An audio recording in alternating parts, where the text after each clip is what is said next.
Well, thank you, Sly. You know, Sly does not do that. He doesn't do that stuff.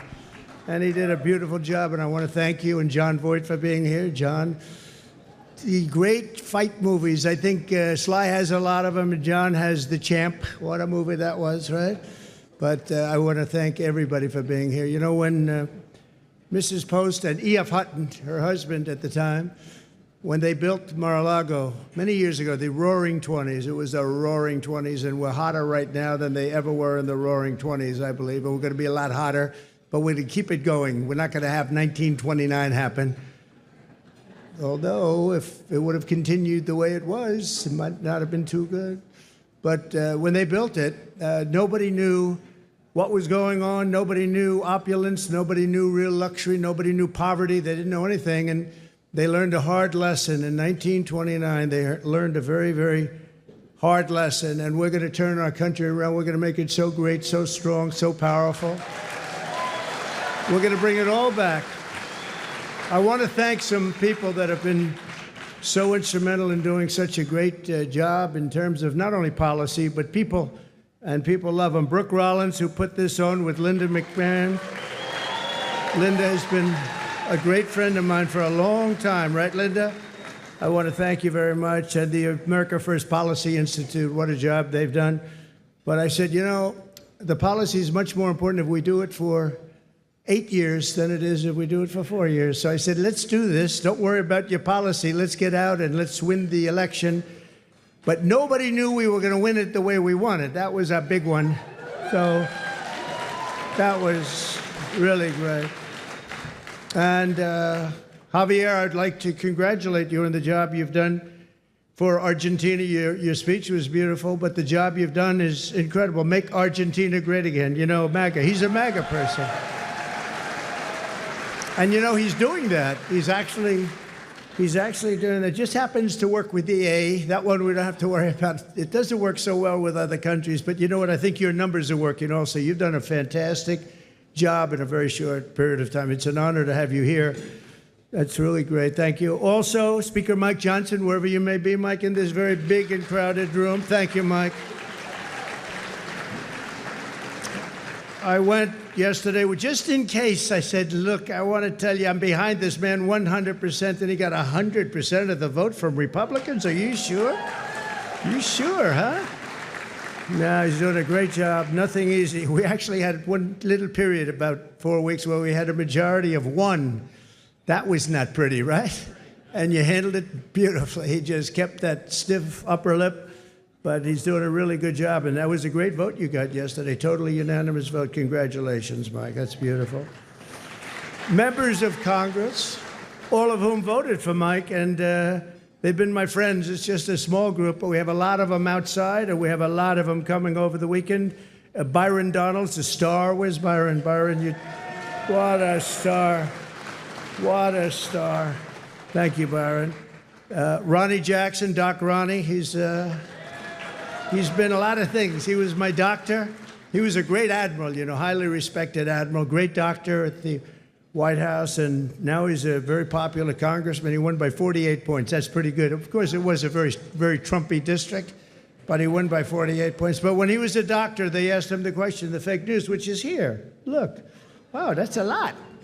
That's a lot. We invited him, and they said, can we come in? I said, we have nothing to hide as Republicans, right? We have nothing to hide. But they asked Ronnie, they asked the doctor, he was up in the podium, who's the healthiest? Because he was the doctor for Barack Hussein Obama, Donald Trump, and he was the doctor for Bush also. They said, who's the healthiest of them all? He said, without question, it's Donald Trump. And I said, I like that guy. I said, I like that guy. And he's doing great. Jason Smith is here, a great, great congressman. Wesley Hunt, wow. And Mike Waltz, who's going to be doing a little other work for us in the very near future. We just nominated him, and he's going to be doing a great job in the administration. And I promised Mike that I wouldn't be taking too many more before we start counting the votes, okay? He said, please, could you slow down a little bit? I just like the people in Congress, Mike. I'm sorry. But no, don't worry about it, Mike. Just relax. Just relax. We have a man who has a Seriously high IQ. You know, I'm a person that believes in high IQs, and his is about as high as they get.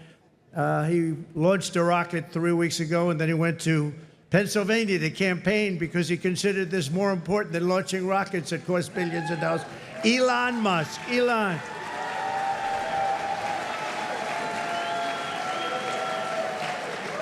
What a job. What a job he does. And he happens to be a really good guy. You know, he likes this place. I can't get him out of here. He just likes this place. And you know what? I like having him here, too. He's good. He's done a fantastic job. Really an incredible mind, and he's an unbelievable entrepreneur, sort of everything. I'm asking him, what do you do best? And we were not able to figure it out, but it's a lot of things. Another one who's another great mind and a great guy and so popular, and I think he's right. He wants to make people healthy. It's driven him pretty wild over the last number of years, and the Democrats didn't treat him well. He was doing fantastically well, and I think they came out with some rule that you had to do this, Mike. You had to get 70 or 75% of the vote to qualify to be in the primary. That was a pretty tough thing to get. And he was doing incredibly well, and he decided he can't do it, went independent. Now he's with us all the way. And today I nominated him for, I guess, if you like health and if you like people that live a long time, it's the most important position, RFK Jr. Bobby? Good.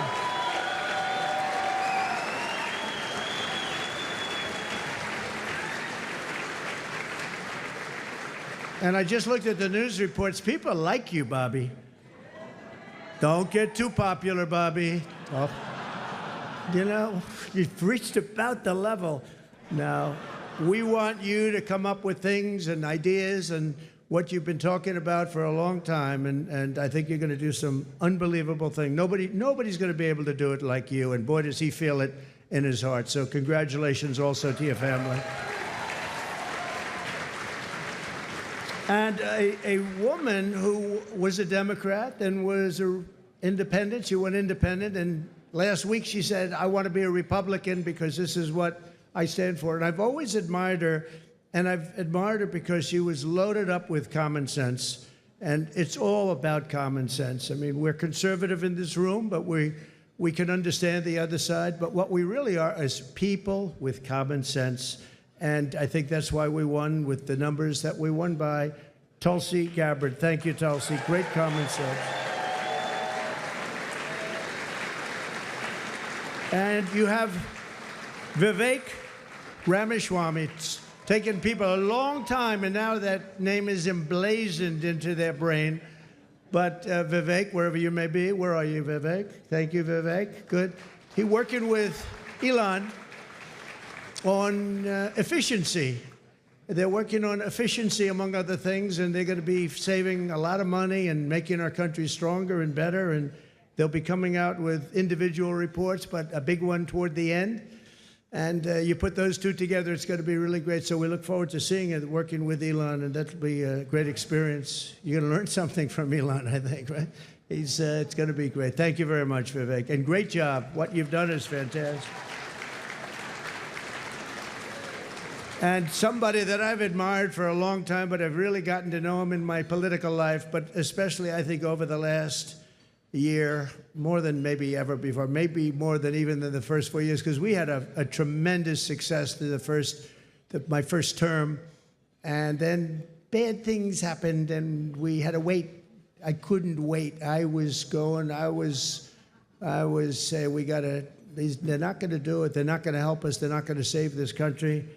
And it really dawned on me about 10 days out. I said, wait a minute, with 10 days, I waited 4 years, 3 years, 2 years. All of a sudden, it's 10 days, and then every day seemed so long.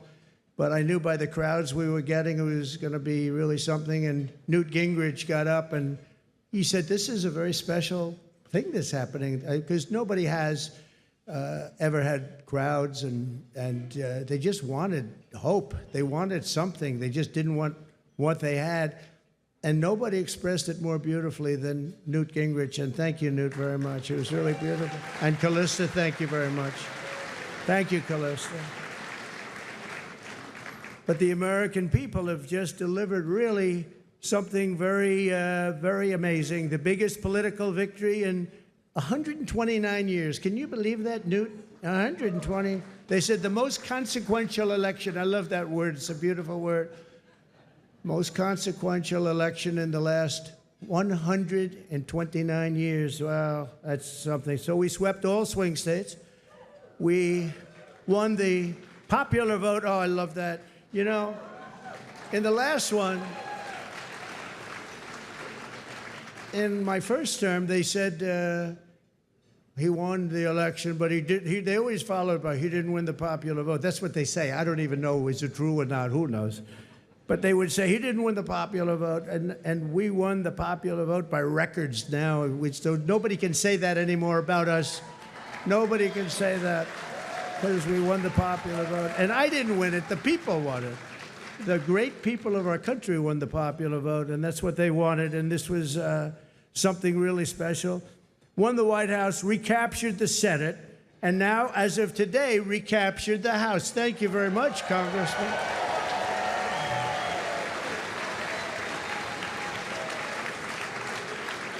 And on track, looks like we have it, the largest margin in the national vote in presidential year since 1928. That's a long time ago. Well, that's interesting. That's when this house was built, 1928. It took a lot of years, but that was when it was completed.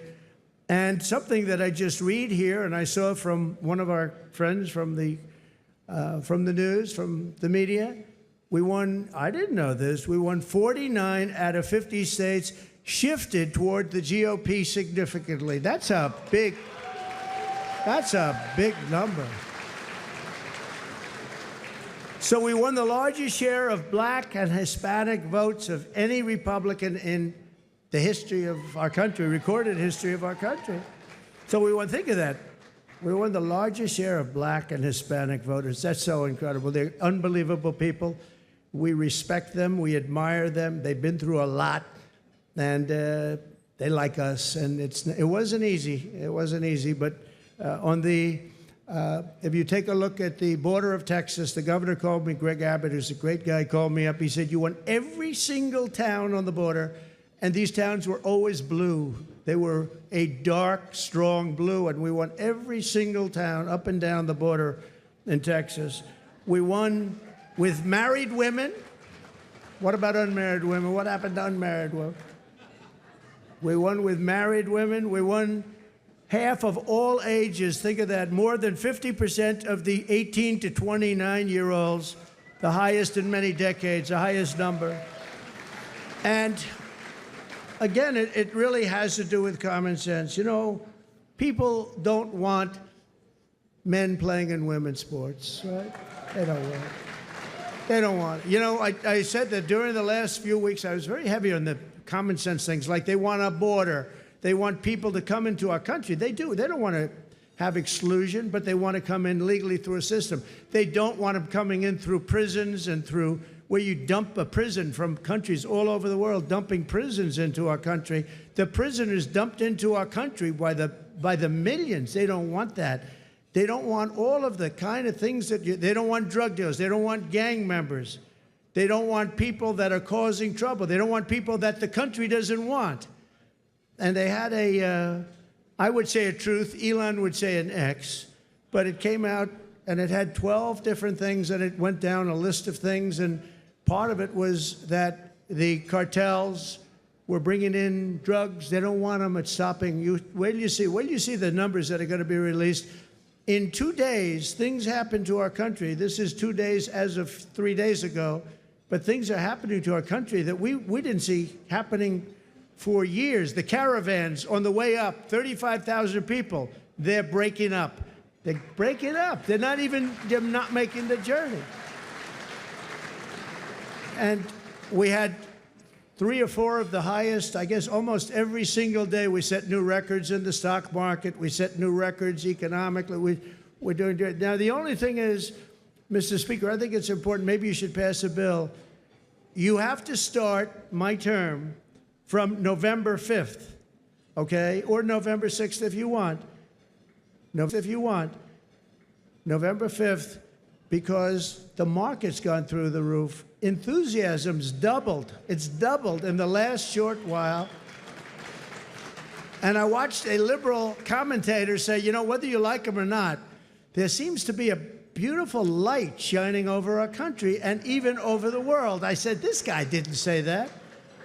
But we have to defeat inflation, and while inflation's down, the costs are way too high. And when I went around, I heard something that was very interesting, the word grocery.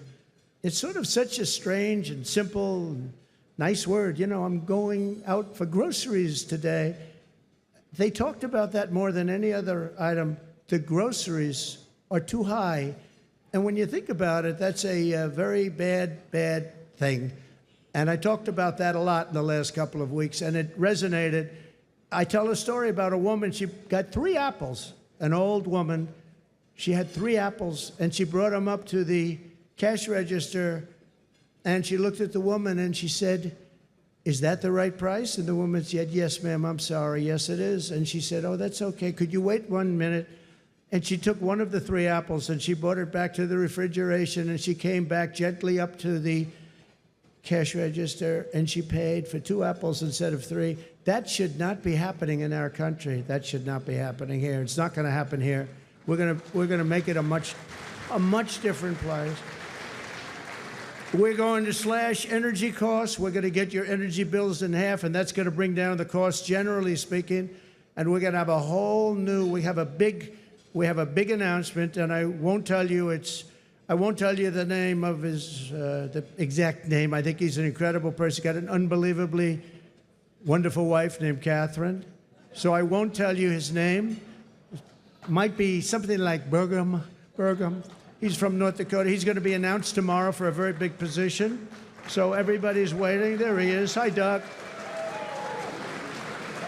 He's going to be announced tomorrow, and we have somebody else that's probably coming up with him to be announced, who's a big one. And we're going to do things with energy and with land, interior, that is going to be incredible. And so I look forward to doing the formal announcement, although this is a pretty big announcement right now. Actually, he's going to head the Department of Interior, and he's going to be fantastic. All right? Good, Doug. Congratulations, Catherine. But we'll make the formal announcement tomorrow. All right? We're going to reduce regulation, waste, fraud, and inefficiency, and these 2 guys are going to find a lot of it. We're going to clean out the corrupt, broken, and failing bureaucracies, and that's what we're going to be doing. And we're going to stop child sexual mutilation. We're going to stop it because it's time. It's time. It's time, and it's not right what's going on. It is mutilation, and it's not going to happen. We have to stop it. We have to get back to a great country with low taxes and strong military. We're going to fix our military. We did it once. Now we're going to have to do it again. We didn't know a big chunk of it was going to be given to Afghanistan. We're going to work on Middle East, and we're going to work very hard on Russia and Ukraine. It's got to stop. Russia and Ukraine's got to stop. Thousands and thousands. I saw a report today. Thousands of people over the last 3 days were killed. Thousands and thousands of people were killed. They happen to be soldiers, but whether they're soldiers or they're people sitting in towns, we're going to work it. So I just want to thank everybody for being here tonight. I really want to congratulate Linda, you and Brooke for the job you've done. And it's an honor to be here. And thank you, Sly. Thank you, everybody. Great honor. Thank you very much. Thank you.